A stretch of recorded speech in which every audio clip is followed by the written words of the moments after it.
मागच्या व्हिडिओमध्ये तुम्हाला म्हटलं होतं, की सत्यनारायणाची पूजा आहे पप्पाच्या इथे. तर सगळी तयारी सुरू होती. सकाळीच डेकोरेशन झालं होतं. बलूनचं छोटं डेकोरेशन केलं होतं. या सगळ्या कामामुळे माझा भाऊ खूप थकला होता आणि असा झोपला होता जणू काही कुंभकर्णच आहे. कुंभकर्ण म्हणूनच मी त्याला उठवलं आणि मग मला जायचं होतं माझ्या स्कूलमध्ये. स्कूलमध्ये म्हणजे ज्यावेळेस मी तिथे 7वी पर्यंत होते जिल्हा परिषद शाळेमध्ये, तोवर ज्या शिक्षिका मला होत्या, त्या रिटर्न आल्या होत्या शाळेमध्ये म्हणून त्यांना भेटण्यासाठी खास मी गेले होते आणि तिथे माझे क्लासमेट्स पण आले होते.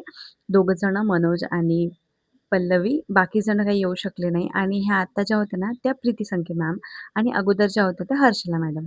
7वी नंतर डायरेक्ट मी आता त्यांना भेटत होते. म्हणजे कितीतरी वर्ष झाले आणि त्यानंतर इथे आल्यावर मला इतकं चांगलं वाटलं. इथेच माझा वर्ग होता 7वी ब म्हणून आणि मॅडमनी मला अशी घट्ट मिठी मारली आणि त्याच्यामुळे मला खूप चांगलं वाटलं. किती दिवसानंतर आपण भेटतोय आणि खूप गप्पा मारूया म्हणून आम्ही बसलो गप्पा मारत आणि ही आहे शाळा. आता या शाळेमध्ये खूप सुधार झालेला आहे. अगोदर इतका सुधार नव्हता. जिल्हा परिषद शाळा वेऊर ही आमची शाळा. बराच वेळ खूप गप्पा मारल्यानंतर आम्ही घरी आलो. माझ्या काकूंची तब्येत बरी नव्हती मी तुम्हाला सांगितलं होतं आणि त्यांच्यामुळेच सकाळची सत्यनारायणाची पूजा संध्याकाळवर गेली आणि सगळे बलून वगैरे फुटत आले होते. तरी पण पूजा करणं गरजेचं होतं. त्याच्यामुळे मग संध्याकाळी पूजा झाली आणि ही आहे किसन काका जे प्रिशाला काही घेऊन देत होते ज्यातलं ती काहीच खाऊ शकत नाही आम्हाला माहीत होतं. त्यानंतर मस्त जेवण वगैरे करून प्रिशा झोपी गेली. झोपली की किती छान दिसतं ना माझं बाळ. म्हणजे ती झोपल्यावर मला शांतता असते ना, त्यामुळे मला चांगलं वाटतं. आणि मग एक मामाच्या मागे लागून इकडे-तिकडे फिरत होती आणि ती देवळात गेली मला माहीतही नाही की ती मंदिरात गेली आणि तिथे जाऊन तिने खूप जय-जय केला, खूप पाया पडल्या आणि मग नंतर थोड्या वेळाने ती घरी आली. प्रिशाला आता इतके सारे मामा झाले होते इथे, की कोणी पण आलं की घेऊन जायचं तिला, की "चल मी तुला फिरवून आणतो." 1-2 चक्कर मारली की ती परत घरी आणि एकदा कधी त्यांच्याकडे गेली ना, तर रिटर्न यायला पाहतच नव्हती. पूजा जरी झाली तरी दिवसभरात ज्यांना जसा वेळ भेटला तसे ते येत होते आणि आशीर्वाद वगैरे घेत होते आणि मम्मी-पप्पा त्यांच्यासोबत प्रत्येक वेळेस वर यायला जमत नव्हतं म्हणून तिथेच बसले आणि गप्पा मारत बसले होते.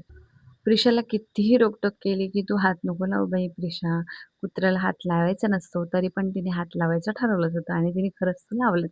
पण एवढं काही नाही, त्यांनी जसा हात लावला तसंच आम्ही तिचे हात वगैरे धुवून घेतले आणि हा कुत्रा तसं पण ओळखीचा होता, त्यामुळे मग एवढं काही वाटलं नाही. ज्यांना माहीत होत होतं, की मी आलेली आहे, तिथे येऊन फक्त विचारत होते, की "प्रिशा कुठे आहे? कशी आहे? किती मोठी झाली? किती लहान होती?" ती 4 महिन्याचीच होती जेव्हा ती इथनं गेली होती आणि कझिन्स आले सगळे. मग आम्ही विचार केला, की आपण कझिन्स एकत्र फोटोच नाहीये आपला. अवतार कसा का असू दे ना, एक फोटो काढूया आणि फोटो काय व्हिडिओ पण काढला आम्ही. व्हिडिओमध्ये कसे-कसे चेहरे केले तुम्ही बघा.